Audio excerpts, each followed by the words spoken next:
So today we're really very excited to have an incredible lineup of speakers from various regions, various backgrounds, to tackle another critical question as we try to dig into the main drivers of true social change. This is how to build an economy that works for people and for the planet. We can imagine and implement the most innovative solutions to the many issues that we are all trying to address, but we won't collectively bring about lasting change if we don't find ways to transform the economic system on which our lives and our societies are built. And the philanthropy of tomorrow cannot remain in a bubble, improving lives at the margins, limiting the negative externalities of the economic system. I think it can do much more than that, not just with its financial resources, but through its potential to influence, to build bridges between sectors, its power to empower others, its independence and its capacity to take risks, and to incubate new models. So if philanthropy is to be a catalyst for change in the face of the urgent and sometimes existential threats that humanity is facing, we need to find ways to go beyond isolated havens of impact and help reinvent the rules of the game, especially the drivers of our economy. So philanthropy in a way can be at the heart of the solution or at the heart of the problem. That's our choice, helping maintain an unsustainable economic system by making it more acceptable, slightly less harmful, or leveraging our assets to invent new models from the bottom up and to contribute to changing the rules of the game. The potential is there. Models exist. The social economy and social business sectors are very dynamic, very innovative. Grassroots movements and indigenous people also develop integrated and holistic approaches centered around the concept of well-being, such as bien vivir. And a new generation of business leaders and high net worth individuals are engaging in the transformation of their business models to put social impact at the center. So the mainstream economy and the social sector are starting to overlap in promising hybrid new ways. But all these models and approaches are still waiting to be scaled and to move from a figurative role to the main role in the picture. Philanthropic actors have many different tools, many different approaches that they can leverage to support these models and to scale them. For example, they can support communities themselves, creating local economic systems that work for them and work for their environment. They can invest in those who help think and design the new models, the new types of organizations, the new rules, the new incentives for tomorrow's economy. They can also help influence policy locally in their own context, but also, of course, globally. But we should also consider, like, more internally, that they can also transform their own models as philanthropic actors, as foundations, by changing the way they invest their assets and adopting operating principles that are fully in line with their social objective. And last but not least, if they're given the space for that, they also have the potential to influence the business and the family practices that are behind them. So by doing so, philanthropic actors can help turn the so-called third sector into the first sector as the generative domain in which we find the social values, the ethical principles, and the solidarity practices that the market and the state should be built upon. Philanthropic actors of all sizes and natures have the potential to bring about such a shift. That's what we believe. That may sound far-fetched to some, but today we are authorized to dream. And I urge all of you to imagine what this would look like for you and for our field. So to guide us on our journey, we have the brilliant Miyata Fanbule, the Chief Executive of the New Economics Foundation in the UK. She has a wealth of experience developing and delivering policies to empower communities and change people's lives. She has been at the forefront of generating new ideas on reshaping economies, both inside and outside the government. Before joining NEF, she was Director of Policy and Research at the Institute of Public Policy Research. She was also a political advisor to the leader of the opposition, where she developed policies on local economic growth, housing, energy, climate change, and transport. Miyata has a master's and a PhD in economic development from the London School of Economics and a BA from Oxford. Over to you, Miyata. Great, thank you so much, Benjamin. Welcome to everyone. I am so excited to be joining and moderating this conversation this afternoon. We've got a couple of hours together to break down some pretty big and complex issues, to hopefully offer up some solutions that can give us all hope, and to think about some practical next steps.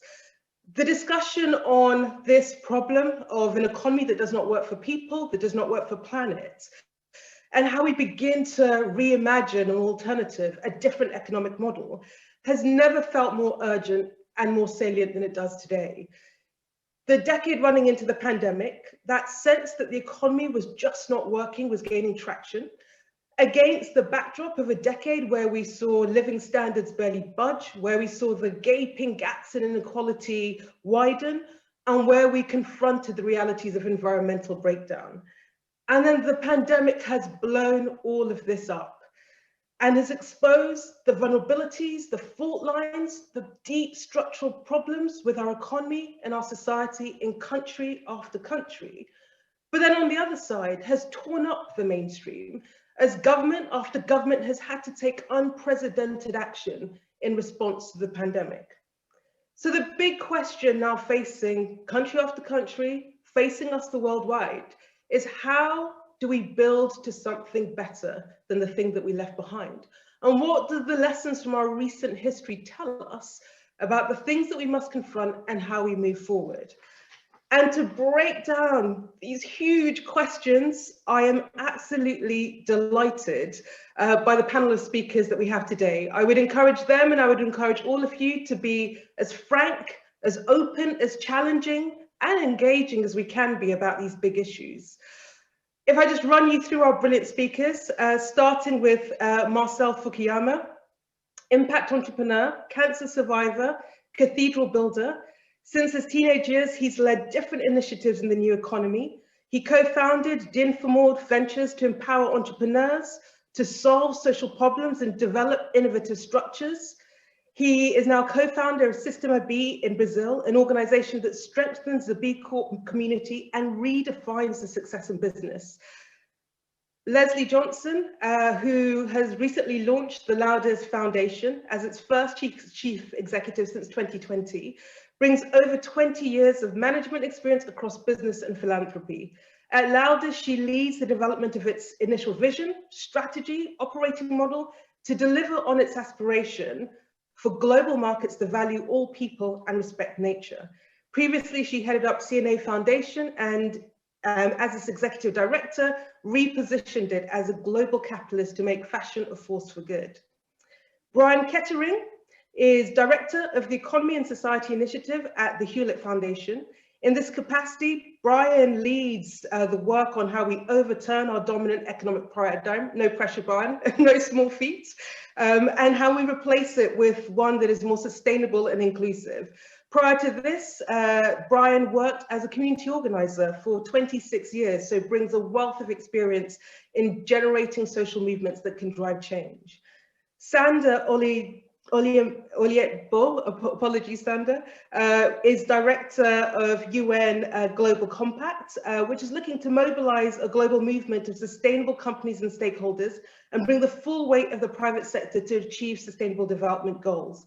She served as head of sustainable business and social impact at Safaricom PLC in Kenya, and as senior management of Safaricom and as MP ESA Foundation from 2008 to 2010.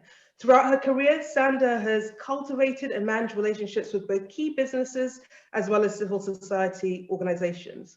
And then last but absolutely not least, we've got Jeff Shen, who is co-founder of Liping Foundation and has incubated 5 social enterprises over the past 10 years. As a social entrepreneur, a social innovation catalyst, and a market maker, he brings a huge amount of experience, both in venture philanthropy. In China, in 2008, he fostered innovative ways to strengthen the financial markets, to energize the talent market, and to enhance thought leadership in the field of social innovation. I'm sure everyone agrees that we have a wealth of experience, knowledge, talent, some brilliant perspectives to bring to this challenging conversations that we have in front of us. So I'm really keen to get stuck in. We're going to try and chunk the conversation into 3 parts. We're going to start with the problem. What is this thing that we're trying to confront? How do we break it down in terms that we can all understand? And then after we've depressed ourselves a little bit, we're going to move on to the solutions. What are some of the ideas out there that give us a sense of what the alternative looks like? And then we're going to end with the critical role that philanthropy can play, both in helping us imagine an alternative, but also in trying to make that change come about. I would encourage everyone on this conversation to please get involved. Send your comments, your questions, both on Twitter, #WingForum 2021, or in the chat box. And we will be throwing these questions as our speakers through the conversation. So let's start. Brian, I'm going to start with you. Hewlett Foundation talks about the need to change the neoliberal paradigm. What are the main aspects of the paradigm that have brought us here? And what specifically do we need to change?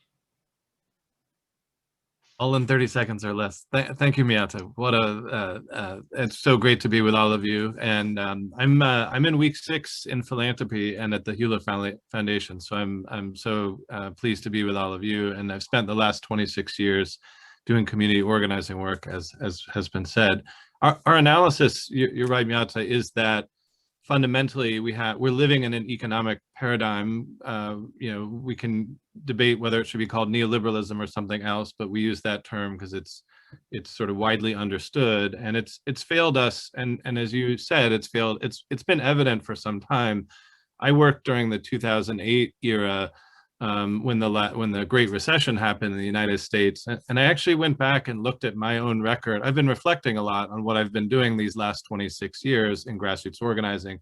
I found a quote that I gave to a newspaper literally 20 years ago about predatory mortgage lending in East Oakland in California, and basically talking about how banks were coming in and ripping off homeowners, low income and working class homeowners in Oakland 20 years ago. And my point there is that I think many of us have been laboring about the symptoms of a problem that runs much deeper. And I think the opportunity we have is, after the 2008 recession, people recognized that neoliberalism was failing us, and yet the sort of consensus didn't emerge, and the conditions weren't such that we made a turn away to a better sort of way of organizing ourselves.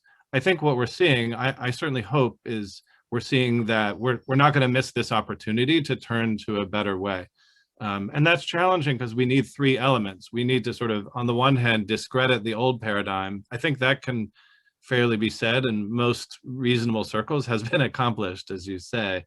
But second is we need a sort of an alternative to put forward. And I think, in the US context, where I've worked most of my career, there are green shoots, you might say, of a neo-Keynesianism or Bidenomics or whatever you want to call it. But I think we haven't fully consolidated or done the work to fully articulate a better alternative that there's a broad consensus around. And third, the other lesson that I take from studying the history of neoliberalism is we do need the platforms and the policy basis to implement a new way. It's not an accident that neoliberalism came to the fore when Thatcher took power in Britain, when Reagan came into power, Pinochet in Chile. And I think, in the US context, there's some momentum in recent months that's been pleasantly surprising, but we can't do this in a single nation. This has to be a global effort. And I think the political context varies from place to place. So I think we sort of know what we need to do, and look forward to working together with all of you to do it. So. Brilliant. So the nature of the problem is clear. We all know it, and now we need to chart a way to the alternative. It feels to me that if you like, the social impacts of that neoliberal model are quite well understood and quite acute. The other side of it is obviously the environmental piece. And Leslie, this is the question I wanted to put to you. What role has capitalism or neoliberalism played in the current environmental breakdown that we're facing? And what has been the role of companies and philanthropies within that? How much time do I have? It's a big question. Okay, no, thanks, Miata. It's hard to go after the guy talking about economic paradigms, but I'll try my best. No, so first of all, I think it's really important, before I start going into the problems, I think it is important to recognize that capitalism has been a very powerful force. It has unleashed creativity, it has unleashed innovation, it has driven up incomes, created wealth, improved standards of living. So there is good there. However, and as Brian said, I mean, left unfettered, it essentially can exacerbate these challenges that we're trying to attack at loudest, for example, inequality, inequity in our societies, and the climate crisis that is upon us. And there's many reasons for that. And I think while Brian talked to the broader structure of the problem, I want to talk more philosophically, and I'm very inspired by Mariana Mazzucato, who's one of our partners, that it's clear that a lot of these challenges come down to value and how we value things, how we value other humans, how we value the natural systems upon which we depend. And if we see in the neoliberal capitalist system, the value is only equal to market price, that means we're not going to value things that matter. That means we're not putting a value on dignified jobs, for example, or we're not putting a value on conservation of natural resources. So this concept of value is really important. And I think for us to shift away from this neoliberal system, we need to shift away from how we have traditionally thought about value. And personally, because I work in philanthropy, I'm an optimist. So over recent years, I've actually been very happy to see the drumbeat of business leaders coming out and saying there's a bigger role for business. This started with the roundtable in the US. I guess it was now a couple of years ago. I think with COVID, it feels like it was last week. Everything blurs. And since Sanda's here, I'll quote the UNGC Accenture report that surveyed over 1,000 CEOs, where in the last one, they said 88% of CEOs said that our economic system needs to refocus on equitable growth. So that's good. And there's a little bit of a light at the end of the tunnel. But I think, to your second question, well, what are companies and philanthropy doing? The bottom line is change is not happening fast enough. And as Brian said, I mean, we learned from 2008 that that was an opportunity possibly to redesign the system, but we did not take that. We have another opportunity here. And however, we have to move pretty quickly. And this opportunity isn't so much about optimizing the current system, but it's about transforming into a new economy that I think we all here on this panel aspire to. And that's where I really, truly believe philanthropy can come in. And I just wanted to give you one little example of that because it's very fresh. It's been in the news today, and it's something I think that is a great example of how philanthropy can play a role in nudging the system. Specifically, we've been supporting a Dutch organization called Follow This, and they use a mix of investor engagement and resolutions as a way to incentivize and push companies to accelerate how they deliver on their Paris commitments. And specifically what they've been trying to do is to get investors in oil and gas companies to essentially put forward resolutions and vote for them that get those companies to align with Paris. And this is very exciting because of this work that they've been doing behind the scenes. We saw at BP, about 20% of investors voted for the resolution that Follow This put on. It wasn't enough to pass, but still, it got some traction. At ConocoPhillips, 58% voted for the resolution to align with Paris. And at Phillips 66, it was actually approved. So that gives you a little feeling for the role that a very small organization, but with the support of philanthropic capital, can play to really try to use the power of investors to change the way that business work. So philanthropy can be a disruptive force, and I look forward to later in the discussion when we talk about how that can be done. Amazing, thank you. You break down a huge issue really, really succinctly in about 4 minutes, which is brilliant. I wanted to pick up on this really great point that you made about, if you like, the changing tides in the business community. I think the stat that you quoted is pretty sort of incisive. Marcel, can I pick up with you, because this is your world and your space. From your experience working with entrepreneurs like leading System B, what role have businesses played in both the problems, so creating an economic model that is currently not working for people and planet? And do you see businesses as the problem, or are they part of the solution? Great question, Yata. Thank you very much. Hey everyone, glad to be here. If businesses are part of the problem or solution, I would say both. But given that we are in a problem session, let me start by the problem. I think as Leslie reminded us, it's quite important to acknowledge that capitalism is a really powerful force. So important to acknowledge that in the last 50 years, we've had a massive economic progress. Since in 1980, over 1 billion people have left the extreme poverty line. But despite this economic growth, we've also seen the growth of inequality. Just during the pandemic, according to Forbes magazine, for instance, the group of billionaires increased $1.9 trillion in their fortune, while hundreds of millions are dramatically impacted by the economic, sanitary, humanitarian crisis created by the pandemic. So inequality is indeed one of the parts or the perspective of this issue that we are talking about. One of the dramatic failures that the pandemic has exposed. And it may start by income, but also it's expressed by equity and also wealth. I like the way how the Nobel laureate for economics, Joseph Stiglitz, frame how businesses can address inequality. He believes that businesses can reduce inequality by paying better wages, by paying taxes, and also by investing. Instead, what we've seen globally is an enormous distortion in wages in business sector. So according to pay scale, just in the US, the gap wage is 1 to 350. So the highest salary is 350 times higher than the lowest salary.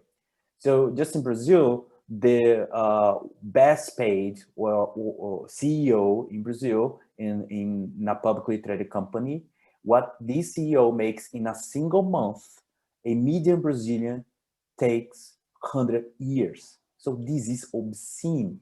So this is just in the wage side. When you say in the taxes side, when you take the largest company in the world, Apple Inc., which has a market cap of $2 trillion. According to Oxfam, this company paid in previous year 0.005% of their global profits in taxes. Nothing illegally. It's just because of a highly sophisticated optimization mode to pay taxes. And when you take another research led by Harvard Business Review called Profits Without Prosperity, we compared the profit distribution in the UK and in the US in the last decades. What we've seen is a massive change from 1970 to nowadays. So just in the US, half of the profits were distributed and half of the profits were invested in 1970. Today, more than half of the profits of companies are used to rebuy shares, and 35% distributed to shareholders, and less than 14% for other purposes, including investments. So what we've seen here is an important distortion. And yes, indeed, we can reinvent the economic system. But here, I'm just focusing on inequality, to not even mention the climate emergency that we all live in. But there are good news, and we are all very optimistic because we see businesses as a powerful platform to scale innovative, creative, entrepreneurial solutions to solve social and environmental problems and hence build a new economic system. Fantastic. We're already getting into the space of hope and solutions, which is brilliant. Sandra, can I build on the points that Marcel made a little bit more?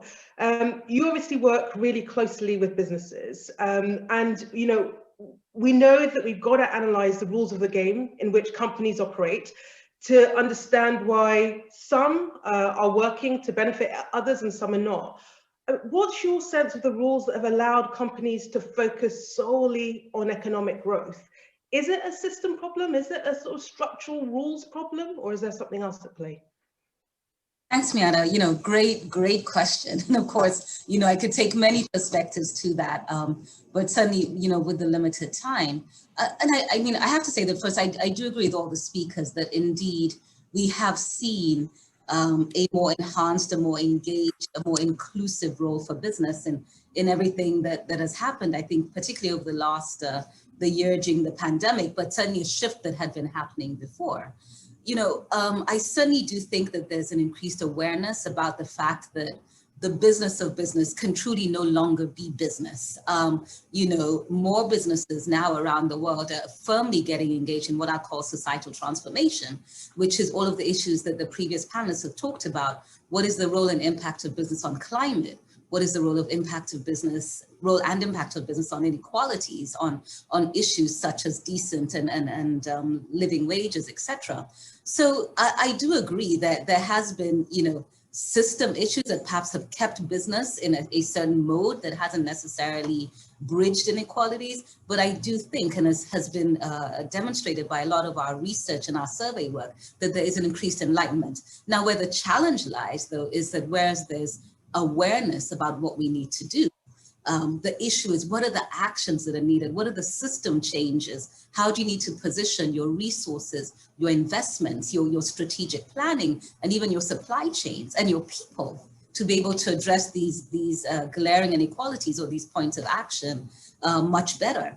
I think some things are definitely tipping in business's favor. The year through the pandemic has seen trust in business actually rise, as demonstrated by the Edelman Trust Barometer. It's not excessively high, but the fact is, consumers, governments, other entities are seeing business as a true force in driving forward solutions for some of the world's pressing problems. I do think also, the way that the Sustainable Development Goals were designed with business at the table really demonstrates that business has a different role to bring to how we address issues that pertain to planet, people, and prosperity. So I think we're in a new dimension. Businesses are coming along slowly. What we do need is not only just the leadership shift, but we also need certainly the system shifts. But I also think we need a lot more accountability put on business and holding business to a level of, I think, of performance and of responsibility that I think is really critical. And that's something that we work quite hard to do within the Global Compact. Brilliant, thank you. I want to loop back to Brian's point about neoliberalism and that form of capitalism being at the root cause of many of the sort of structural and systemic problems that we're seeing. And turn to you, Jeff, because the economic system in China is obviously very different to the one in Europe, to the US, Latin America. And I'm just interested in, how does the problem manifest themselves in a non-market, sort of non-traditional neoliberal economy?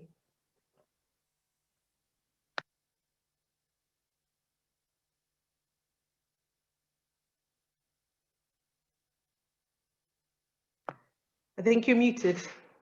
Yeah, sorry. So first, thank you. I think that first, I really agree with Leslie's point about the values. I think the most problem for us is how we can value the different values in different civilizations around the world. But since you called me about China, I think the first thing for me is how to find a way to stakeholder-driven economy from this so-called irrelevant economy. This is my name for today's problem. I think I can give you an example. Is nowadays in China recently, I mean, for the past 3 months, one word is very popular among the young people and among the internet society, called 躺平. If you know Chinese, 躺平means lie down. So that means gave up. So because in Beijing and Shanghai, in those cities now, if you want to buy a house, So it's about $15,000 a square meter. Think about this is more expensive than New York. So for lots of people, young people, they think they maybe it costs them their whole lifetime to pay for the rent or for the house. So they said I gave up. So I just don't want to buy a house. I just pumping. I just lie down. So many economic growths are really irrelevant. I mean, for lots of people. I'm now 50 years old. So for the past 40 years, most of the time, Chinese economic growth are quite relevant to Chinese people. But nowadays, it seems more and more irrelevant for part of our population. So I think that's the most critical problem for us. The second thing is about another mindset. I think it's not things about totalism and market economy or socialism or capitalism or something like this. It's more likely like an industrial mindset and digital time mindset. So lots of people are thinking about old questions, but people need to move their ideas to new time. They need to think today's problem with future mindset. That's what we see here. Actually, we see a lot of solutions from those platform new economic companies like TikTok China, like Tencent China. Like recent days, I think the Tencent announced that they will give about 50 billion RMB for social impact investment. So lots of things.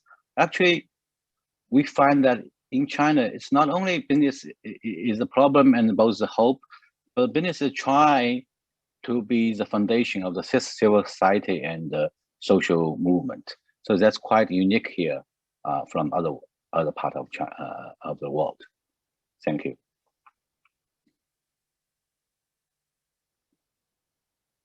Fantastic. I think we've got a brilliant exposition of the problem. And if I can pull out some of the themes that came out of that, and then we've already got questions coming through from colleagues listening in the audience. I think the point that a lot of you made really well was, in some respects, you know, there have been huge progress through capitalism. It has achieved things, but that over the last 40 years, we've seen a model of capitalism, neoliberalism, that has sort of resulted in unfettered capitalism. And that's, you know, Leslie's point about what that's done is skewed the things that we value. And in its wake has driven things like inequality, has driven the kind of decline and decay in the natural environment. But the points of hope is, you know, in some respects, maybe businesses were the problem in the past, but that is shifting.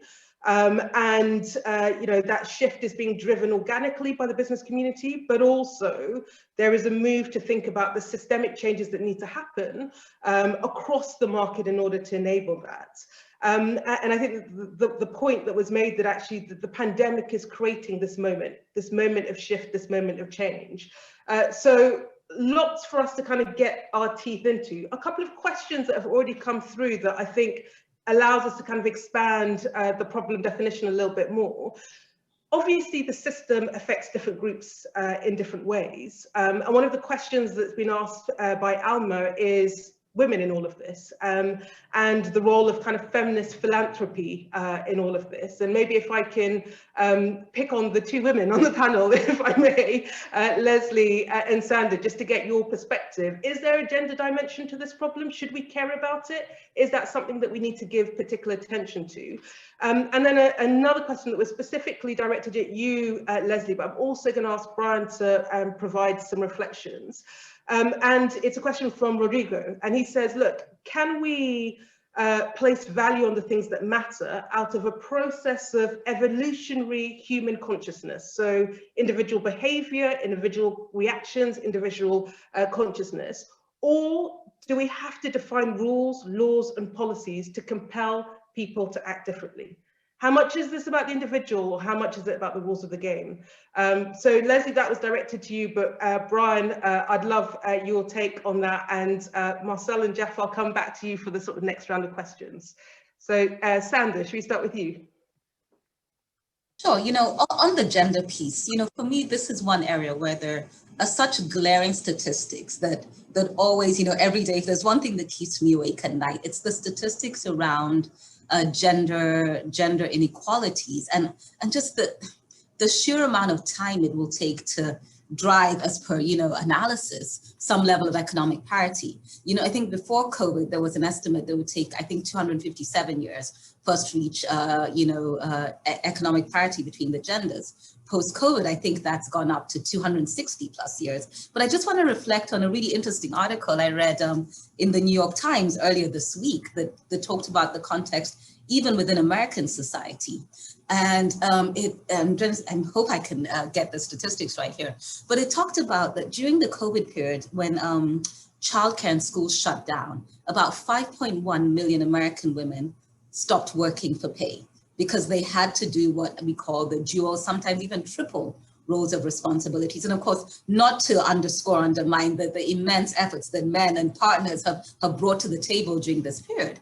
But even as, in the US, we transitioned to sort of a post-COVID life, the article then stated that 1.3 million women would continue to remain out of work, and they would just not be able to reintegrate because of all of the upheaval that had happened within society. Now, this is the US that is an extremely well-developed economy with systems and a great, welfare support system. So let's extrapolate this situation to parts of the world where women primarily work in the informal sector, in the SME sector, sectors that have purely been decimated because just, economies, businesses were not able to withstand the challenges of COVID. So, I think that the gender piece is going to be one that will have such a profound impact on what the future looks like economically and for economic regeneration. Extrapolate this out of the economy into education. Again, another glaring inequality, while many of us were able to be even more productive in COVID because of the digital transformations that we're able to do, kids were able to learn in school, learn online digitally, et cetera, in countries where access to connectivity is not the same. Millions of kids were pushed out of the education system. We know that the most adverse effect will continue to be on young girls and young women who perhaps are not always able to access these benefits. So I do think not only will there be short-term economic impacts, but longer-term generational and intergenerational impacts on young women and girls. And we really do need to pay attention to that. So for me, I think everything that does happen around economic regeneration also needs to have a very careful gendered analysis, because we must rebuild in an inclusive manner going forward. Amazing. Leslie. Should I build on that? Yes. So what she said, and just a little bit more, it's really hard to follow that. But no, I think, for us at Loudis, when we came out to say, look, we want to tackle both this deepening inequality and the climate crisis, we know we can't do either of those without looking not only through a gender lens, but a gender equity and inclusion lens, because these problems are gendered, but they go beyond that. And we see that in the work that we're doing day to day, whether that is working with garment workers in Bangladesh, and you see the gender-based violence that exists in factories, or working with workers in southern India, where you see caste and other elements of identity coming in, leading to discrimination. But if you're trying to tackle inequality and you don't have a lens that captures that intersectionality, then you won't be successful, because it is very much a challenge and a problem that actually, unfortunately, disproportionately affects not only women, but vulnerable populations. So that is critical. And that's why, as an organization, we incorporated that fairly early in our work, even with our predecessor, CNA Foundation. We've made a gender equity and inclusion commitment. You can find it on our website. We have learning partnerships with gender equity and inclusion experts and our teams in areas like the built environment or finance and capital markets to understand how a grant in an area like capital markets, which you would think, how gendered is that, how that could impact negatively vulnerable populations and women. So there's a lot of learning we still need to do, but we recognize it's critical. And that's why from the beginning, we designed that in as a lens to all of our grant making. And the question that was specifically put to you, but I also want Brian's take on it around the individual versus the rules. Where's the balance? Yeah, well, I think that's an excellent question. And I think if I can extrapolate it, it's a little bit sort of voluntary versus involuntary as well. So extrapolating the question a bit, I think the challenge we see in our current system is a reliance on assuming companies and organizations will voluntarily embrace better practices is not going to get us far enough. And I mentioned before, optimization versus transformation. I mean, that simply will lead to optimization of the current system because we do face a system lock-in. And I've seen a lot of moral arguments for why we should do X because it's the right thing to do. But if that's the case, then why does modern day slavery still exist? It shouldn't exist. But you could actually argue, some would do, that there's actually an economic case for it to exist. A lot of people make money off of that. So the system is perpetuating slavery when we all know it is horrendous and deeply wrong. So I am a big believer on changing the rules of the system, or I think of the game, as you said. And I really do think that we need to have these parameters in place. Parameters that help us put a price on things, so a cotton t-shirt shouldn't be costing €3 or $3 because it should be having the cost of the externalities in it, whether that's poor working conditions or externalities on the environmental side. So, we need to incorporate these things in the decisions that we make. And that only can happen with having those parameters set, which can only happen with good policy. But policy itself is not enough. That leads to a compliance culture. And ultimately, I like to believe that we all want to do the right thing and we're all good down deep, that, we as humans can embrace our humanity. But I don't think that is enough on its own. Brian. I agree with Leslie, and I would build on that by sort of coming at the question of where is the energy for change in our societies going to come from? I believe it's going to come in large measure from social movements, from civil society, from grassroots actors, in a whole range, including in business. But I've spent 26 years working with organizers and activists and on a whole range of questions, and there's a reason for that, because I think time and again, in a whole variety of contexts, we see, as Leslie just said quite well, that you can see some sort of nibbling at the margins, but if you want transformation, it's going to have to come from a variety of sources, and I believe driven in large measure by social movements and social action. A couple, sort of examples, and then I want to come back to the point about the role of individual consciousness, because I think it is actually a really interesting question. But, I heard a historian presenting about the New Deal in the United States the other day, and a lot of the sort of narrative about the New Deal and sort of Keynesianism was about state spending. But the point, this historian, Lewis Hyman at Cornell, was the person who made this argument, but that in large measure what the New Deal did, it sort of conditioned how corporate America could make money and sort of set guardrails. And it sort of basically said, we're not going to allow you to make money on the low road. You can make money here on the high road, and it set the boundaries. And I feel like that was a useful, sort of reorientation for me of how to think about the New Deal. And by extension, that confirmed everything in my own experience. I used the example earlier of predatory mortgage lending. So often, there were just downright practices. There were practices that were downright unethical, as Leslie gave the example of slavery. But throughout the economy, there are things that just shouldn't happen, and there's no reason for them. And so you need rules, and we need a strong and robust state for that to happen. But I think the energy from that comes from the outside. On the question of individual consciousness, I think the two things I would observe. One is that, states and governments are a product of electorates, and they're more or less democratic, in various contexts of the world. But I think there is I think there's a reason why we at Hewlett are focused, among other questions, on the question of what is the underlying worldview, what's the underlying paradigm, how do we organize our own thinking about the nature of the problem. We can come back to some of the elements of that, but I think it's further complicated in the current environment, and this is certainly true in the U.S., and I bet it's true in other parts of the world. There's sort of there's a split, there's a divided information ecosystem in terms of what's going on in news and social media and whatever, and I think it makes it more challenging to build a sort of a coherent shared narrative about what are the facts, what's happening. And in this case, what is the nature of the problem, neoliberalism and other related sort of failed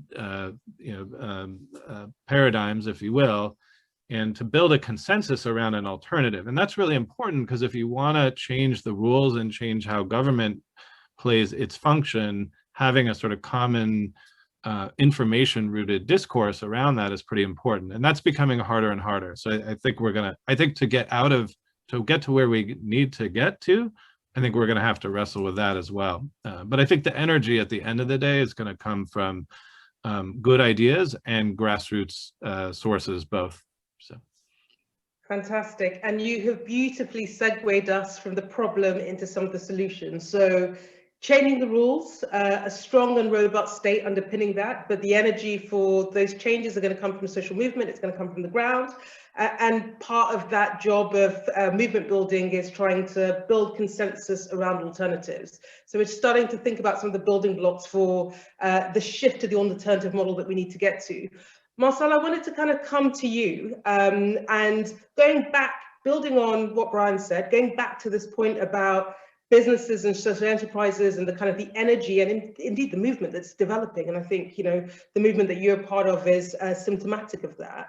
I guess my question to you is, are there things that are being proposed by this movement that gives us the building blocks of the new economy? What are some of the ideas that are coming? And how powerful a movement is it?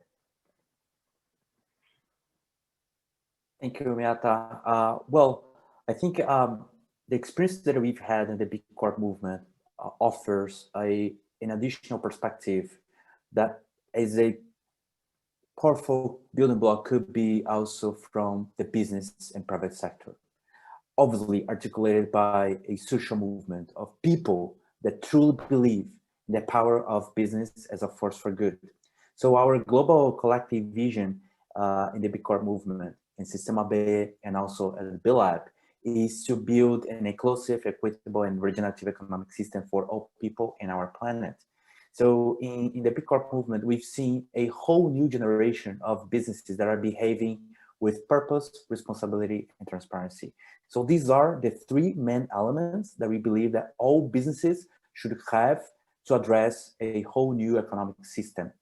So today we have nearly 4,000 certified B corporations from 70 different countries, from 150 industries, with one unified goal to redefine success in economy. There are more 120,000 businesses using our B impact assessment to measure, manage, and report their triple impact. The collaboration that we've had with UNDC, here we can talk more with Sanda, is a tremendous opportunity to give a concrete, practical, using a common language framework for all businesses to create a roadmap towards the 2030 agenda. But the big question that we have is how can we empower all of those 125 million companies, according to the World Bank, to behave like a B Corp with purpose, responsibility, and transparency. So it's quite important to qualify these three elements. When you say purpose, is the purpose to cause positive impact. It's connected with the introduction brought by Benjamin, that it's not enough just mitigate negative impact. We have a high sense of urgency to shift the mindset to not neutralize or mitigate negative impact, but also to cause positive impact. When you talk about responsibility, it's to consider all stakeholders in the value chain to your decision-making in short and long term. So we are no longer talking about shareholder primacy model. We are talking about a stakeholder governance model. So when you talk about transparency, it's the commitment to measure, manage, and report the impact. But this is not enough. As I said before, we need to empower all businesses to make this change. And basically, there are two alternatives way that we believe to make this happen. One is in the management side. How can we bring instruments, tools to support businesses to measure their impact with the same rigor as they measure their profits? So we've brought several tools, the SDG Action Manager or the B Impact Assessment, or additional tools as SASB or IRC or GRI are truly important to support businesses towards this new behavior. But this is far enough from what we need. We need to touch the governance. And this is quite connected with the change in the rules of the game. As Leslie brightly reminded us, voluntary change is not enough because that won't happen the time that we need.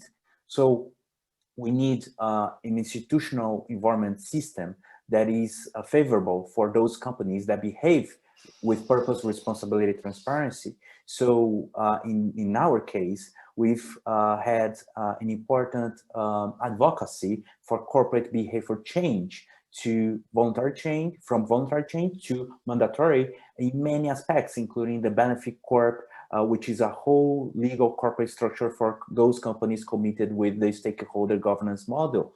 But we've also worked with Securities Commission and also Stock Exchange in order to shift the capital markets towards this new economic system.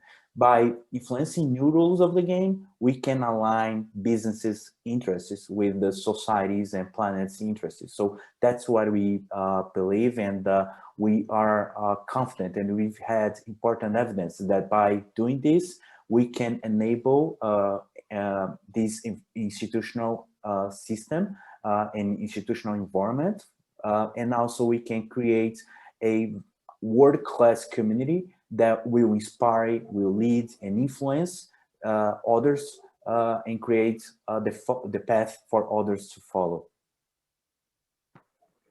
Thank you so much. And I think the thing that really strikes me is it's really comprehensive and thought through. We're not just dealing with ideas that are kind of, you know, pie in the sky. There is a model there, you know, it is there to be gripped, to be driven through, which is, I think, a source of huge hope. So there is stuff that we can build on.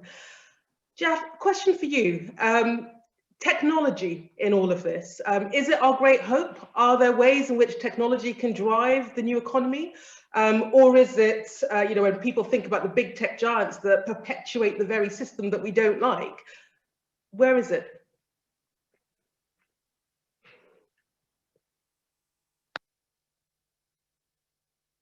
I think we've got you on mute again. Yeah, I think the thing is always like this. Technology always bring a bad side and the poor side, right? Like COVID-19. Technology can help you to help a lot of people for remote officing, remote working, remote education. But technology also maybe be harmful for your privacy or a lot of other things. So it comes back to the question is how you put value in those behaviors. You put something like B impact assessment, something like SDG in those practice for the technology companies, and the consumers, the investors can support that. The new powers, the talents can support that, and the whole economic system will change. I think in China, it's very obviously that lots of people, they are so tolerant for new technologies because technology always brings change, and China get a lot of benefit from those changes. Think about internet, bring a lot of new news, new informations, and a lot of new possibilities. I mean, for lots of growing societies, technology always brings hope. The thing is, how many people can pay the value for the bad sides? So I think philanthropy can pay a lot of efforts on that, and I quite agree with Fukuyama about this. About good company can play centralized law there, because our foundation is also playing the B-Lab China law here in China, and we truly believe that those companies, if they can get the systematic help for that change, for be a better company for their behaviors, they actually can make a lot of growth. So in China, I mean, technology always play a great role in economic growth.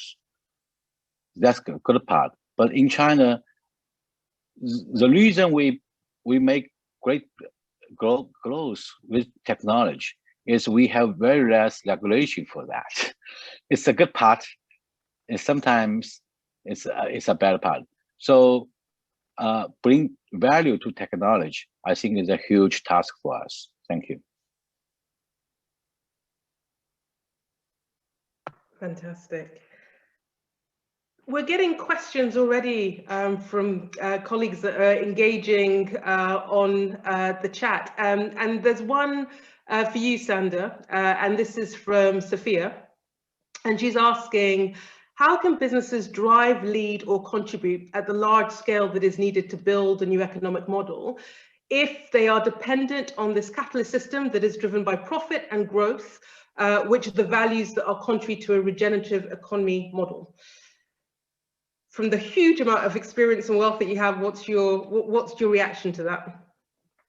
Yeah, no, it's a fundamental question, and I think we started the very, the first segment of this conversation talking about the shifts that are needed, and I think this is just one where we need that really big systemic shift. We need a leadership shift, and we also just need a general shift around how we hold companies, as we said, accountable for what they do. I'd like to say, from our perspective here at the Global Compact, we are seeing that shift, but it's not a quick one, and it's definitely not one where we have enough businesses at scale leading the transformation that they need to.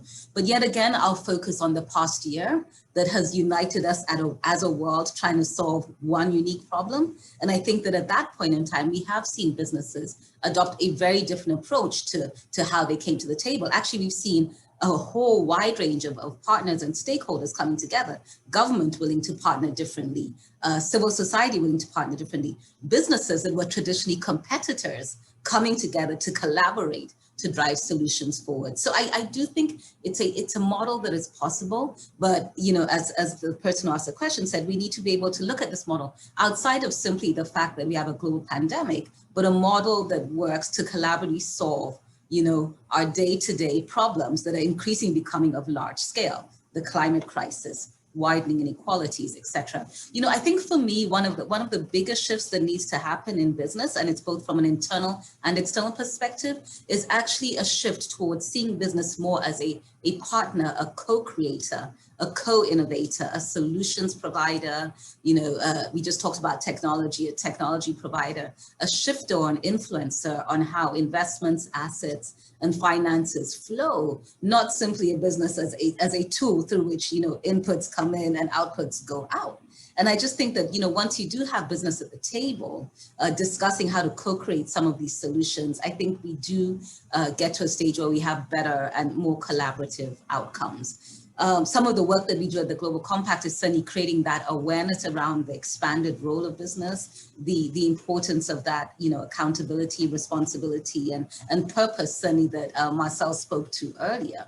But I don't take it for granted. It's a very large shift. But what I'm pleased to see, and if we look at some of the mobilization that is going on, within businesses, for example, in the lead up to COP26 on climate, businesses are, first of all, acknowledging the role that they have played in shaping the current climate crisis. Secondly, driving forward really ambitious action for change. And to the extent that they can influence this also through their supply chains and value chains, hopefully there will be significant progress. But also business sitting around with a wide range of stakeholders and looking at how we drive those solutions forward. So, we have some models that work, but we've definitely got a long way to go. Brilliant. Marcel, can I ask you to build on that? Yes, thanks, Miata. Well, if I could, I would highlight three drivers for change based on what Sandra just said. I see, we've seen important changes in three drivers, including consumers, investors, and workers. So when you say consumers, it's clearly that consumers have been conscious and even more responsible to their behavior. So a research by Google Ipsos last year pointed that over 60% of consumers, if they had the option between product A or product B, being the B more responsible, they would choose for the product B.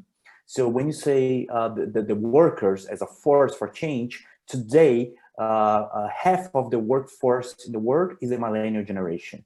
In 5 years, 3 in 4 workers will be the millennial generation, which is driven by not the financial result, but the purpose to cause positive impact. So those businesses that don't adopt the purpose of positive impact in their value chain, work environment, or business model, they will lose the capacity to attract and retain their workforce. And the last work driver for change, I would say, is the capital market, basically investors, mainly European investors, UK investors, US investors are more conscious. And obviously we have important change in the rules of the game. FCA in the UK, ESMA in Europe, SEC in the US are shaping the rules of the game to change or to force disclosure of ESG and so on. But we've seen also investors mainly in emerging markets that have suffered or struggling with the negative impact of their investments, such as the dam that collapsed in Brazil a few years ago, causing not only a dramatic financial impact, but also the worst climate or environmental impact. So investors are more conscious, are more sensitive to this agenda. So I would highlight these three drivers as important change and pressure for business to move towards this new economic system. That's really clear. And actually thinking about it through the frame of consumers, investors, workers is a really, really helpful way into it. Leslie, can I ask you, because I know Lauda's Foundation are doing a lot of work on industry, the workplace, and we actually haven't talked about workers that much. And I'm just interested whether in the work that you've done, we've seen models that speak to the role that workforce and workers can play in driving the change that we want to see. Yeah, absolutely. And I think, well, first of all, I think we're far away from seeing these types of worker-driven models being mainstreamed. However, I do feel that there are a number of points of light out there and things that show that it works and it can be replicated and scaled. So I'll talk to two examples that come to mind.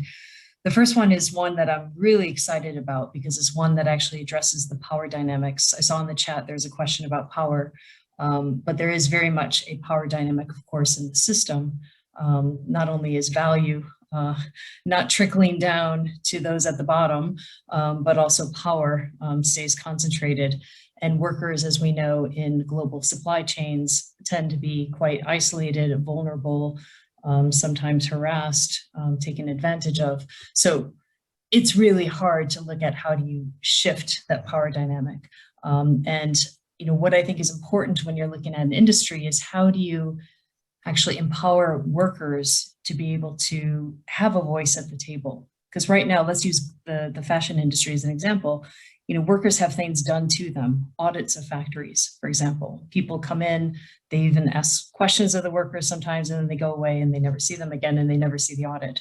We're trying to shift that model. So we have a partner called Wage Indicator, and with them, we've designed a program in Indonesia, which effectively puts more power in the workers' hands. So instead of having an auditor come in, it's the workers who actually are asked questions and answer questions about the conditions in the factory.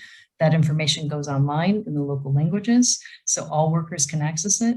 And it does a couple things. It actually empowers workers to be able to make better decisions about where they choose to work, if they see what the conditions really look like. But it also creates a bit of peer pressure for the factories themselves when they actually see that these things are being posted. So there's a transparency angle that can actually catalyze larger change.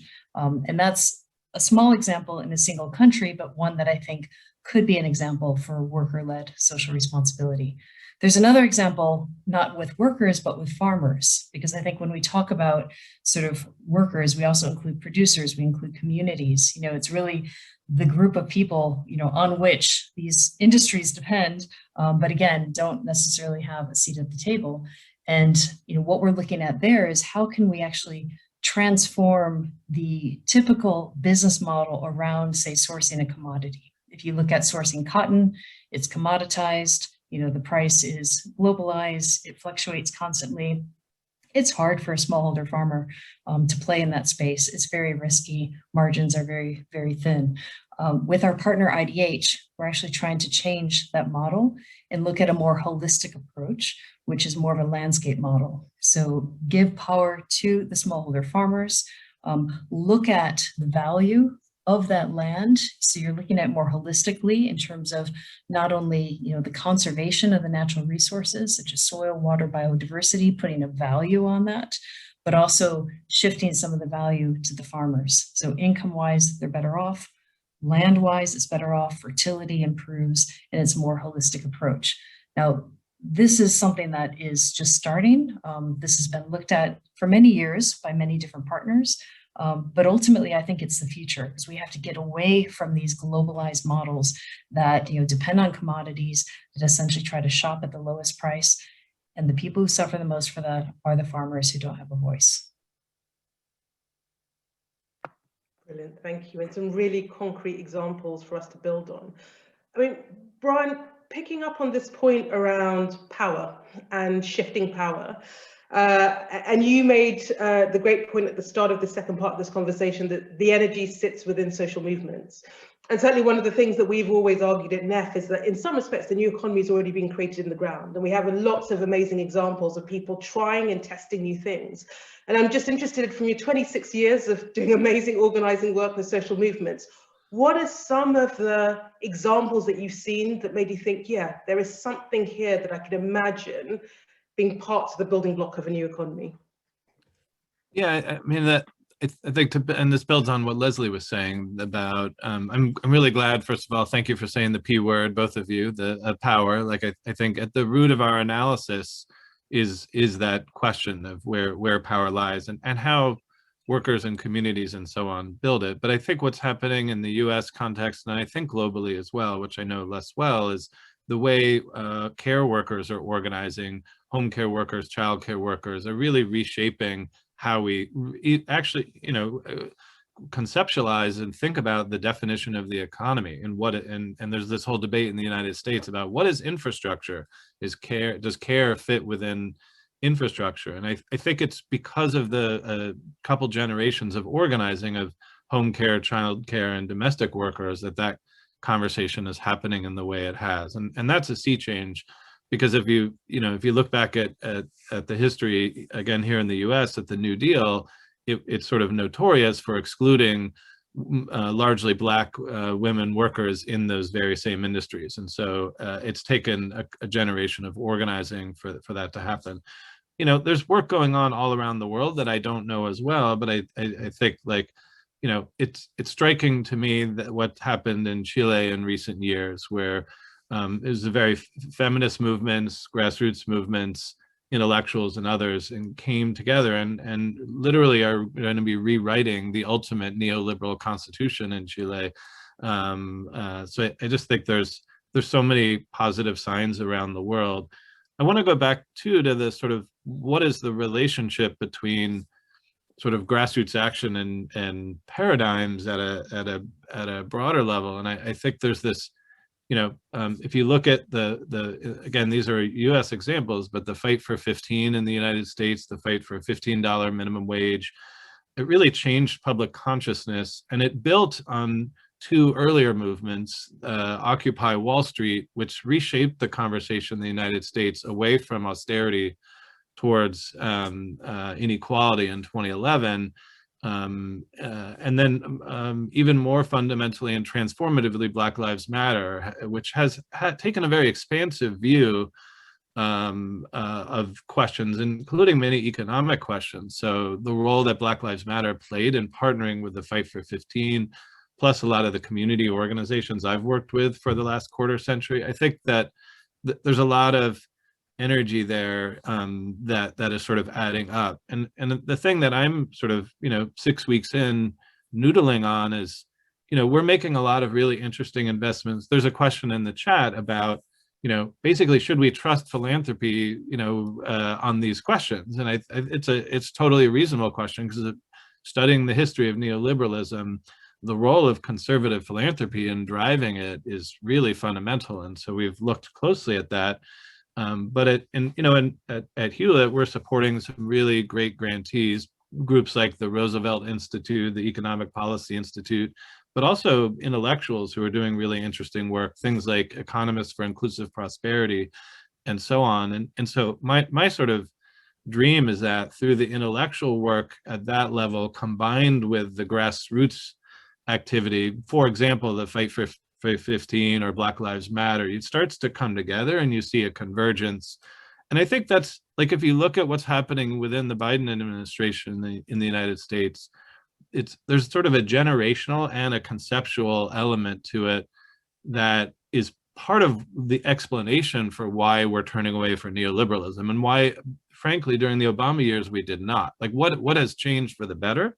And I think it's the sort of the cumulative impacts of both the intellectual work and the social movements. Like, they affect how ordinary, people who go and, people who work in administrations are humans too. And as I've learned, philanthropists are humans too. So I feel like we're all impacted by the environments and the activities around us. So that's sort of the theory that I'm noodling on about how we move forward.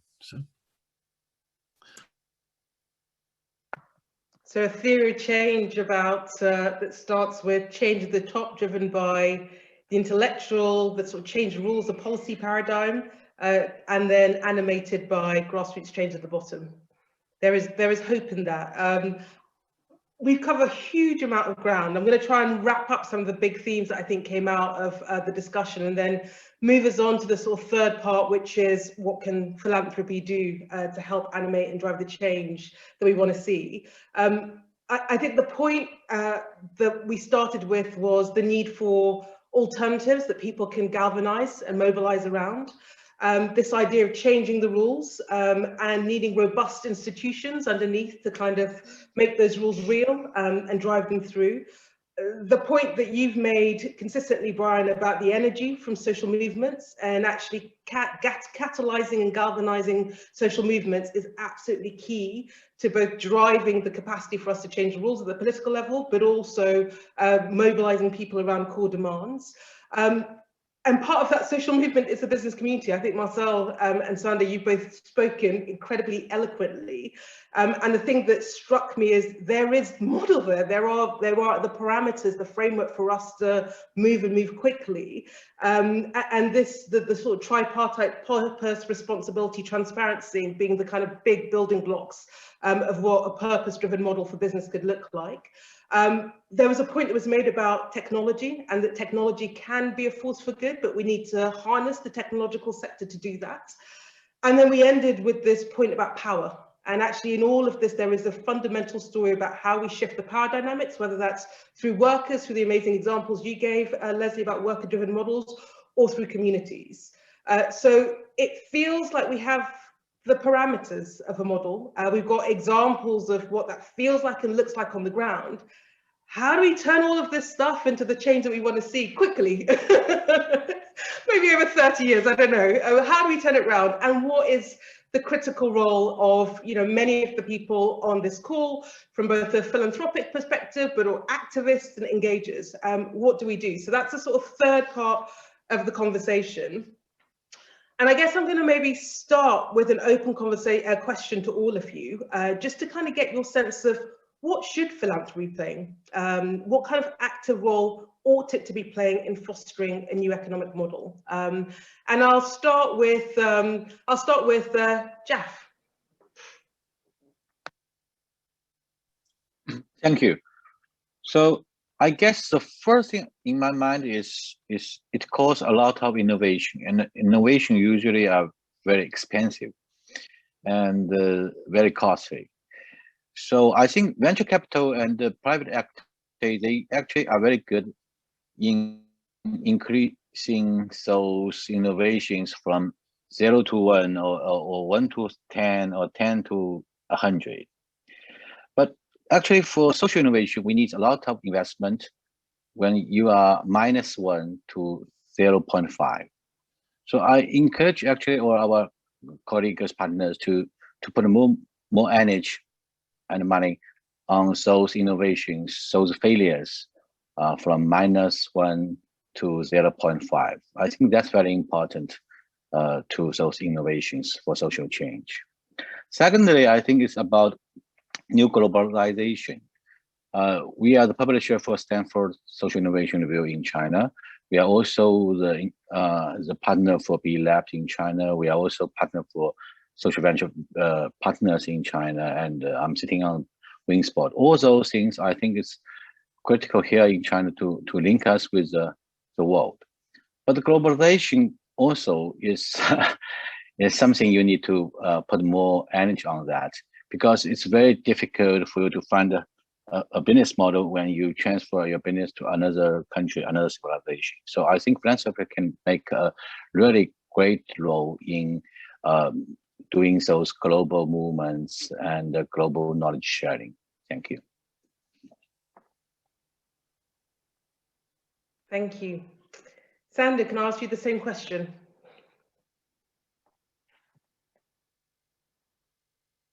Oh, we got your mute. There we go. Sorry. I find it a really interesting question because I've spent the first half of my career working in philanthropy. And so now coming to the private sector and business, it's been an interesting shift. You know, there's a couple of things. First of all, I have deep respect for the work that the philanthropic sector has done over time, you know, addressing all of the various challenges that we face, and certainly being consistent in all of that. I think for me, what I would say, or the challenge I'd pose, is how do we now collectively elevate, you know, the ambition around the shifts that we want to see? How do we, you know, mobilize funding that really goes into systems change and not necessarily addressing, and it's a delicate balance to strike, because there are real and immediate problems that philanthropy can address more flexibly than many other sources of funding. But how do we balance both that philanthropic need as well as the systems change need, as well as building up into, you know, social entrepreneurship, innovation, and technology? Just how flexible can philanthropy be? And then I want to throw out a one piece, which is also, you know, how then do philanthropies hold some of the companies that fund them actually responsible and accountable for a lot of this responsible business behavior that we're also seeking to challenge? So how do we really create this virtuous system and cycle of, you know, businesses that are also really doing good, and of funding philanthropies that are transformative in what they do, and then philanthropic funding that can also fund into the system? So it's probably slightly an idealistic model right now, but I do think, as I've said, you know, we can change the entire system in a day, but I think if we lay the issues on the table and start making some of those changes, it would be a fabulous starting point in my view. Amazing, I couldn't agree more. I mean, building on that, Leslie, because I've had conversations with foundations, and, you know, we talk the language of systems change. And one of the responses I have, which, you know, is a really hard one to counter, is there are urgent needs, particularly in the coming out of the pandemic. You know, there are families that can't feed their kids. There are urgent needs in our community. And you're asking us not to divert funding from that into a long-term change that we don't know we can achieve. Where is the balance? Yeah, well, that's an excellent question, given the current context in which we're operating, especially in places like Brazil and Brazil and India that have horrific things happening with COVID. So that is always a tension. And I actually think that I really do believe that in order to change a system, you have to ensure that you have a very strong civil society, and more importantly, a strong field of grassroots organizations, and for that reason, and just speaking to this tension right now, within the COVID pandemic, We, along with, I think, about 800 other foundations, signed a pledge that was run by the Council on Foundations to basically say that we pledge to be more flexible, to be more open, to understand what our partners' needs are, to be there for them as a good funder, because we realize this is a difficult, often horrifying situation, and many partners may not even survive it. So I think as funders, we do have a responsibility to respond to this immediate need. Because if we don't strengthen and keep the lights on with our partners, then we're not going to have that longer term systems change. You can't change systems without a strong field of grassroots organizations. So to me, the two go hand in hand, and you need to do both. And those that say we don't do X because we're focused on Y, I think we need to rethink that in times of COVID. But what I do think is also important, and maybe speaking to what the others had said, is there's a role for philanthropy here, but it's not the silver bullet. And I think the risk is not so much the tension between immediate needs and systems change. It's more around where philanthropy may be coming in, where maybe it shouldn't, because it should be focusing on what philanthropy can do well. Because I think you said it, Miata, in your opening, as did Benjamin, is that philanthropy is very flexible funding that has a longer term view. It can take risks, it can actually work across borders, it can work across industries. That creates problems, because who holds philanthropy accountable? That's a big question, and does it hold itself accountable? But because of that, it should be doing the things that are hard. It should be going in and trying to de-risk things for others. It should test new things. It should try things, because it can fail. If businesses fail, they're out of business. If philanthropy fails, it learns and hopefully course corrects and moves on. And that's where I think the challenge is, because I think when you look at the global economic system, I'm not sure that we as funders are collectively all focused on those right catalytic levers.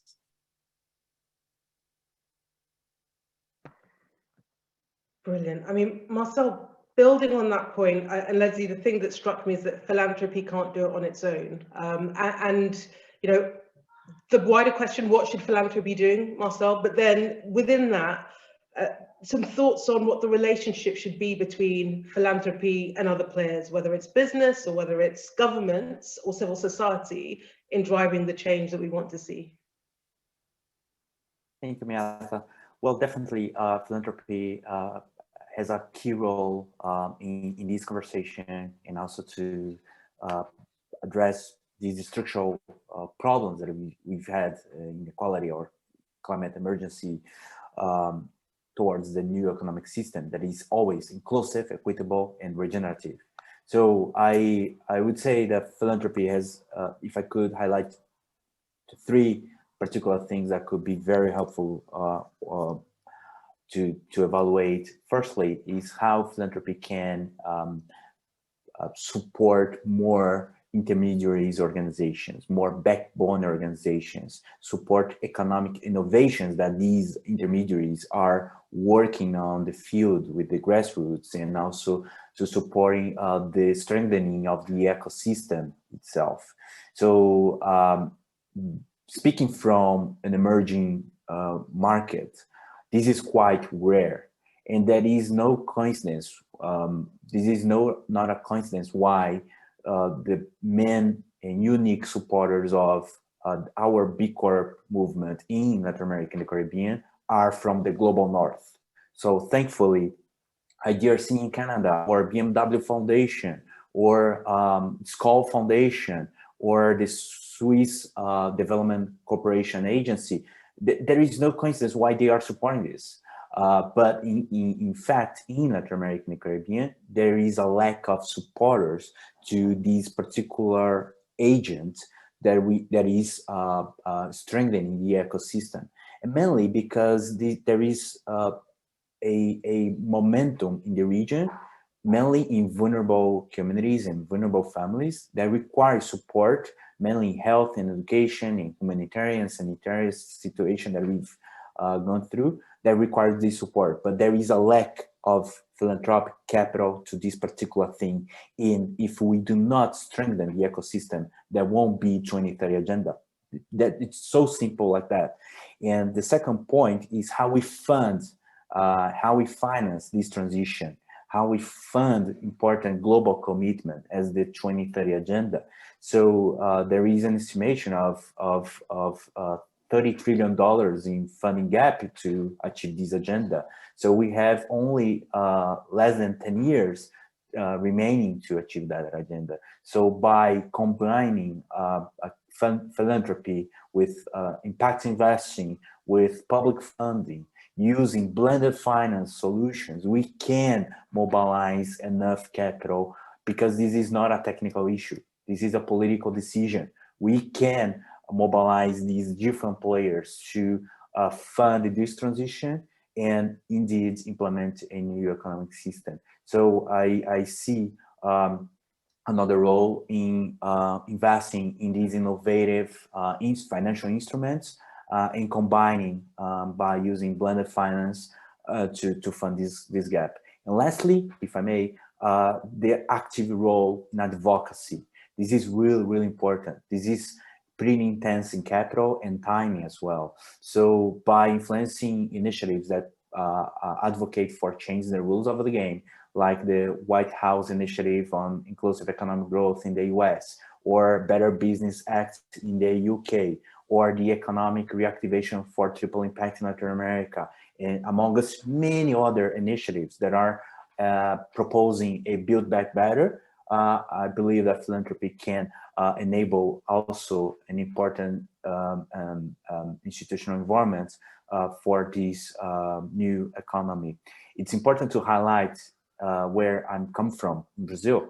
There is also a lack of philanthropic resources for advocacy, mainly in a moment in which we live, that those who are leading the institutions, and we are in a bad position of being a witness of the bad public leadership that is causing and costing lives and the future of the next generation.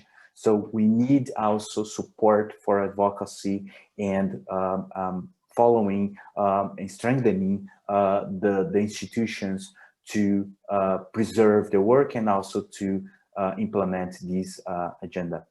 Hopefully that makes sense. It makes complete sense. Thank you so much.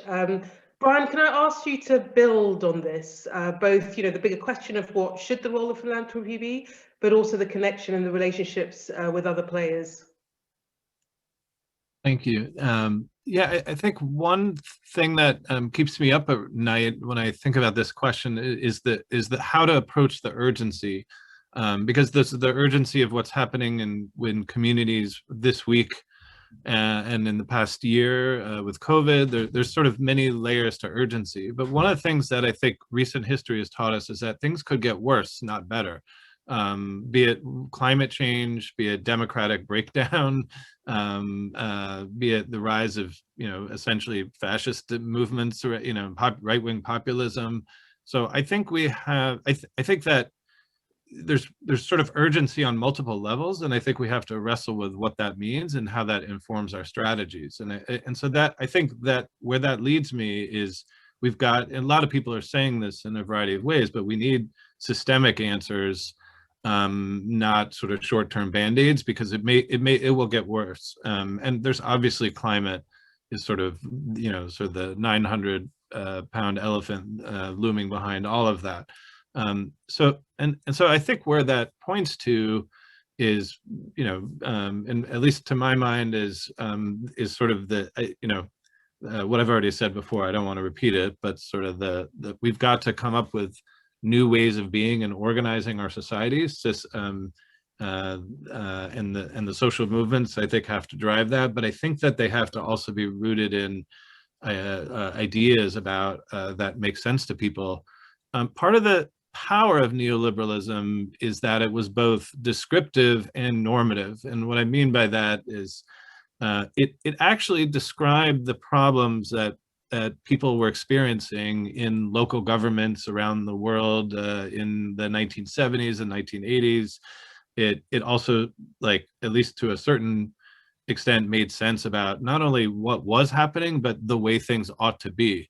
And I think in both senses, neoliberalism and our dominant ways of organizing society have broken down. They're neither accurately describing the problem nor are they describing the future we aspire to. So I think as we think about, we have to be persuasive on both fronts, and sort of organize ourselves in a way that's persuasive on both fronts, both what's really happening, what's our diagnosis, and where do we want to go. So I think there's tremendous urgency. I do think, philanthropy has to take some big bets, and it also needs to, ironically, be patient capital or patient investment, which may, we don't have that much time for certain forms of patience. So patience might mean thinking on a 2, 5, and 10-year time horizon, not on a 30-year time horizon. But that may be different than the next legislative battle in Congress next month. So. Thank you. And can I pick up, because I think you put it beautifully, we need systemic answers, not short-term band-aids. And there's a kind of comment that's come through from Twitter that I want to throw back at you that says, the actual use and, so when we're thinking about that thing, how do we get to systemic answers, not short-term band-aid? The actual use and comprehension of systems thinking and complex concepts such as feedback cycles, self-organization, non-linearity, systems behavior. How much understanding, comprehension, grasp of it is there in the philanthropic sector? And how powerful could this be to systems change? Just a small question. Yeah, exactly. 30 seconds, right? I would say medium would be my answer. Like, I think a lot of people on this panel think in those terms, and I'd be eager to see what the other panelists think. I do think there is this notion that's very present in the US NGO sector of what's called policy feedback loops, of basically, how do you create a virtuous cycle that is up, spins up rather than descends into chaos and inequality. And the notion is that it sort of gets to the question of, do people experience government on their side? How do you create a virtuous cycle between civil society, labor movements, social movements, government, business, and so on? And policy feedback loops, meaning that the way we design public policy is one example of systems thinking, where you want to show that we can create an upward spiral, and in governments that are responding well to COVID right now is potentially an example of that. And the inverse is happening, where governments are failing to meet the need. But anyway, that's an example of that type of thinking, but others here are probably more expert at it than I am. So, shall I? Yes. Miata? And actually, Brian, I'm very impressed. You're only 6 weeks into philanthropy, but that was a pretty good answer.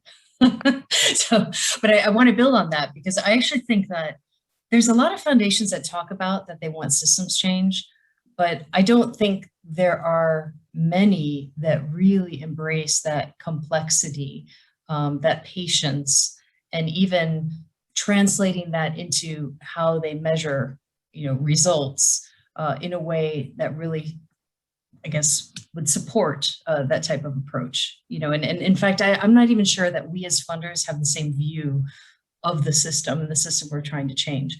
And, just talking to our own example, when we launched Loudest last year, one of the first things we did was actually to build a dynamic systems map, and a map of the global economic system that is dynamic. It's under Creative Commons, but it was really for us to understand, okay, there's all these actors, they interact in different ways. There's levers for change. Let's try to understand how these interrelate and how they change over time. And given where we're choosing to play, what that means for the domino effect that we would see in the system. That's how we tackled it, because it's really hard to get your head around it. It may not work for other funders, but I think what's important is that funders will always have different lenses. And there's been a lot of great organizations. I know Rockefeller Philanthropy Advisors has been working on this for many years. A lot of great organizations really trying to get more funders to think about systems change and how do you tackle it. I think what's more important is that funders need to work together and get out of their silos. And that is increasingly happening, especially I think COVID has also kind of catalyzed more funder collaboration. So that's a good thing. But would we as funders be willing, would I be willing to put, €1 million into, Brian's theory of change and his work? well, maybe, but I think in general, funders like to fund their own stuff, so it is really important that we get out of that mindset, that we come together, we collaborate, that we, perpetuate the number of funders tables that are out there, but there aren't enough. And we help other funders come along on this journey. So we don't feel like we all have to do our own thing against our own theories of change, but instead we're in this together. And then you can get an amplification on the funding that we bring together. And there's a great comment from one of our colleagues in the audiences that kind of builds on your point, Leslie. And it's from Marcio Pinto that says, philanthropy is the actor best positioned to harness systems change. It has flexibility and the drive needed. Agree, it's not a silver bullet, but it's our best bullet. But it needs a system mindset shift to happen in philanthropy, as well as it has to be based on a deep comprehension of systems and complexity. So I think that very much resonates with the points that you're making. Another question that's come through from the audience, and this one for you, Marcel, there is a lot of money flooding into ESG and impact investment, which is encouraging. I think this is a sign, a positive sign of the times. But how are we going to judge where best to invest, where we get the greatest impact, and we get most bang for buck? And how do we prioritize between climate change or agricultural resilience or refugee action? Of course, they're all interconnected in the problems that we're talking about. But in the end, philanthropists and funders are making this prioritization. What should be driving their thinking around that? Thanks for the question. Thanks, Miata. Well, the first part of the question leads us to an important part of the conversation, which is metrics. We haven't spoken that much here, but this is an important conversation in order to have credible, comparable, verifiable metrics about impact. And that will give consistency, coherency, and integrity to the investments, mainly those from ESG or impact investing and so on. So it's quite important dimension to sustain this conversation, mainly to avoid the new generation of greenwashing when you talk about ESG. So that's my offer in terms of how we should evolve in this conversation. And I believe that in this decade, we will have a great progress in social and environmental standards. The same progress that we had 100 years ago after the crash of 29, we had an important dimension embedded, which is the risk. So we had investments done basically driven by return, then after the crash driven by risk, and now we can drive our investments driven by impact. So by combining these, we will pave the way and create infrastructure to have social and environmental standards. So this is really important to give consistency to this conversation about the money flow and how we truly drive this flow to have positive impact. And that also will support the second part of the question, which is how we prioritize. I think this prioritization will change according to each funder, and it's important that that funder develop its own thesis of impact or theory of change, or whatever we want to call it. But it's important that we have a common language which is offered by the SDGs as a common framework, and we can prioritize according to this framework. There are 169 targets there that we can move our work, efforts, time, people, money according to this framework. So if we drive these according to this agenda, that would be very, very aligned with the global commitment. But I would like, just to finalize, I would like to emphasize the global commitment. So we have the Paris Agreement, we have the SDGs, and we have important channels, including the COP26. So I believe that if we collectively sum up our efforts around these global commitments, using them as a powerful framework, and they are very objective, very practical, and they use all common language that will pave the way for a more collaborative and more sustainable way to address these issues. Thank you. Another question from the audience, this one for Sander. It's from Sarah. How do you feel about the blending of finance, where philanthropy comes together with private and other public sector organizations to finance climate solutions? She's speaking from experience, recently moved from an NGO to a not-for-profit company focused on climate solutions. And she's learning more about impact investing and climate financing, and wants your sort of take based on the experience that you had over many years. Yeah, sure, and great question. I do think blended finance has an increasingly important role to play in really putting together the financing and the investment shifts that we need for some of these challenges. And indeed, climate, I think, is one where there has been a significant amount of blended financing and certainly calls to do more. If I look at some of the recent calls to action, I think it's a $10 billion immediate need building into $1 trillion need for some of the actions that we need to do. And the truth of the matter is no one government, no one sector, no one entity can fund the types of changes and shifts that we need. So, I'm very supportive of the blended financing idea. I think, elements that have been spoken about previously in this conversation around how do we use financing to de-risk some of the areas that we need to, how do we use financing to leverage and amplify existing sources of financing also remain really critical. But I think for me, underscoring the key issue is that we simply do need to mobilize significant amounts of funding. But some of that mobilization is also shifting some of the ways in which businesses actually invest their money right now. And I think that, just going back to where I sit, is really that call for action. So, we're working with CFOs and investors and asset managers to really look, there's lots of money in the system already. What we need to do is a shift towards investments that make sense for the development issues and the development challenges on the table. So, more green bonds, more blue bonds, more, assets that are rated significantly from an ESG perspective. And I think that will also lend itself very well to the types of financing that we need. Thank you. And then our final question, because our premise up to now has been that philanthropy is a force for good, the incentives are well aligned. You're getting this zinger, Jaff. This is a slightly more challenging question that says, look, what is the role of philanthropy in bringing about this much needed shift? Is philanthropy the right agent? So, for example, as compared to, for example, mutual aid, philanthropy only exists because of systemic inequality. For philanthropy to address systemic inequality is therefore to ask it to work to make itself redundant. Is this tension well acknowledged? Is it surmountable?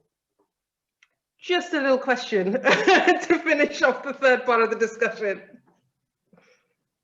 I think I just share my personal experience.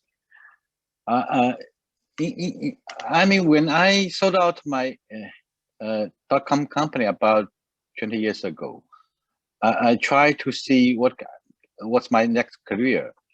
So I choose social sector because there's lots of challenges here. And I think we need different business models, different revenue models for this social sector. So I first start with social enterprise because I think social enterprise is amazing, right? It's those NGOs, they're not so efficient. So I would like to be a social entrepreneur and run social enterprise.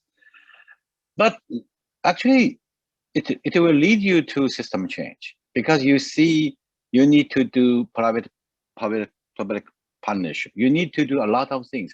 But when I come to one day that I think that those engineering system need to be changed, but ecosystem is more important. So I changed to the ecosystem. But if you think about ecosystem, then you will find philanthropic money actually play a really big role. I agree with Koyama, I agree with Leslie and other speakers that we need those emergency aid. We need those really enhanced activities. But we also need to pay attention that only those global philanthropists, they pay attention to those invisible challenges. I mean, then you can find the way to how to support the system change. So I mean, for at least from my experience, for those big topics like system change, philanthropic money really play a really great role, and no one can replace that. Fantastic, thank you. A great point to end what has been a phenomenal, huge, complex discussion, and I thank every member of our panel for making it so accessible and yet so comprehensive. I have the unenviable task of trying to sum up the key themes that's come out of the next couple of hours before handing over to Benjamin. I think if we loop back to the beginning of this conversation and trying to understand the nature of the problem that we're grappling with, and I think the sort of analysis that came out of all the speakers was, at the heart of the problem is a neoliberal model, a paradigm that's been constructed around that has allowed kind of unfettered capitalism, has skewed the values that we prioritize as a society within our economy. And the repercussions of that has been gaping inequality, has been this power imbalance that we've come back to, and has been climate breakdown. And within that, there are certain groups and communities that have been disproportionately impacted, and taking us back to the kind of conversation we had about gender in that context. It is huge, it's systemic, but it isn't unsurmountable. We then moved on to some of the solutions. And I think the themes that came out of me was, we know that an alternative is possible. We need to articulate what that alternative is so that people have something to mobilize, to galvanize, to champion. The change will come about by changing the rules at the top and creating the institutions that underpin that rule.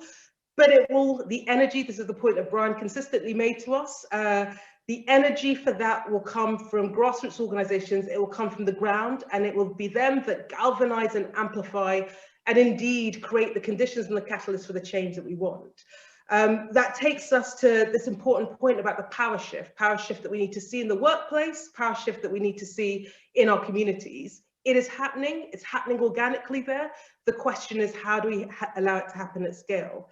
The critical role that business has to play in all of this, and actually that was a consistent theme through the discussion, and Marcel's frame, purpose, responsibility, transparency. We know the model, we know what works, we've got the framework. The question is, how do we drive it through in a way that's systematic and a way that's comprehensive? And there is hope in technology. Technology can be a force for good as we do all of this.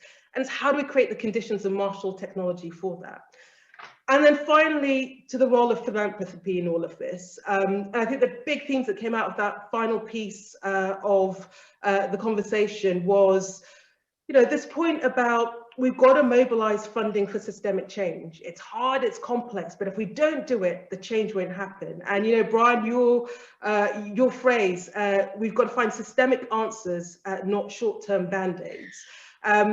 But there is a balance, and this is Leslie's point, that we've got to both do that and fund systemic change, but also continue funding and supporting civil society, grassroots organizations, without which we cannot build or create the change that we want to see. So we've got to think about how you bolster the ecosystem that will be fundamental to making change happen, as well as driving the ideas and the institutional change that will change the rules at the top. And then it's not all down to philanthropy, thank goodness, a sigh of relief across the audience. And this point about there is a really powerful role for blended finance, impact investment, public sector, philanthropy, coming together to drive change and critically to drive the transition. We can imagine the world that we're trying to get to. The transition is tough and bumpy. And unless we have those blended models, the transition will be very, very difficult. So a huge amount. And I think a final piece for me, I think the theme, the story in all of this is the change we want to get to is big, it's daunting, it's overwhelming. The answers are there. The pathway to that change is becoming clear every day. We cannot do it in isolation. I think my one plea to funders and philanthropy, you've got to work together, whether that's funding systems change at the top, funding the ideas, or funding those grassroots organizations. Working in isolation means we're not greater than the sum of our parts. And so there must be collaboration, there must be pooling in order for us to drive systems change. Thank you so much to all the panelists. Thank you so much to the audience for all your fantastic contributions and your comments. I have learned a huge amount. This has been both an inspiring conversation because it's left me with hope. We can make this change happen. It's hard, but we have amazing people on in our panel, in our audiences working for this change. And collectively, I have every doubt that we will get there. It might take us 10, 20, 30 years, but we will get there. And you know, Sandra's point, the pandemic has created the conditions and the appetite and the will, and we've got to seize it. Benjamin, over to you. Wonderful. Thank you so much, Miata, for the excellent wrap up. And that was really a fantastic exchange. Lots of fascinating insights during this conversation. And definitely there's lots of hope. And I think really that philanthropy can be a big part of the solution, as that was highlighted. But it takes this sort of new engagement and this sort of systems change thinking and the readiness to be uncomfortable by engaging in something that might look a little more political, because we're talking a lot about policy influence and advocacy. We're talking about empowering social movements. But we're also talking about strengthening the ecosystem, the intermediaries that can bring about this systemic change and keep the innovation going and keep the also the intellectual reflections going. So very, very insightful panel once again. I also wanted to maybe acknowledge that there was this question from the panel, but the way philanthropy is embedded in the economic system and this question of consistency and coherence between the way the wealth is generated and then the way we distribute this wealth through philanthropy and you know, as much as possible, keep aligning both. I think that is one of our biggest challenges, but also where we can completely multiply the impact that the philanthropy sector has by leveraging its assets, changing the way it invests, its endowments when we have endowments. And as I mentioned in the introduction, also as much as possible, seeing how the foundation, the family foundation, for instance, can influence the family business instead of just the contrary, and really having that virtuous circle that also Susan mentioned. Actually, one practical and immediate way to take action is to signal our commitment to climate action and climate justice by signing up to the International Philanthropy Commitment on Climate Change that Wings is hosting. We're planning to launch at the COP26 in November. So it's a call to all foundations, all philanthropic actors, regardless of their mission, status, or geographic location, to come together and really commit to climate action, you know, for this COP26 meeting. And we'll share information about that right now in the chat and on social media. So before we go, I really would like to thank Miata for chairing an excellent panel, and all the panelists once again for this great conversation. We have such a diverse group of experts join us today, and really that was a very, very instructive for all of us. And we need to keep this conversation going. We need to continue discussing this as part of the Wings community and beyond, of course. I just want to thank, before closing, our partners, especially the Ford Foundation, who is our main partner for the Wings Forum virtual summits, as well as our co-host, the Philanthropy Network, the Africa Philanthropy Network, and all the supporters of Wings Forum, and all of you once again for joining this very insightful conversation. We look forward to staying in touch. Keep sending your thoughts on social media, on Twitter. Stay in touch with Wings. We really want to keep these conversations on technology, on power, and on the new economy going beyond these 3 virtual events. So there will be new opportunities also for the Wings members to keep these conversations alive and figure out what this can mean in their own context. We have workshops, especially for the Wings members. The Wings members, please join our workshops in the coming days and keep sharing your thoughts and build with each other based on these initial insights we got from the panel today. Thank you once again to all. I wish you all a great day, and I look forward to staying in touch. Bye-bye.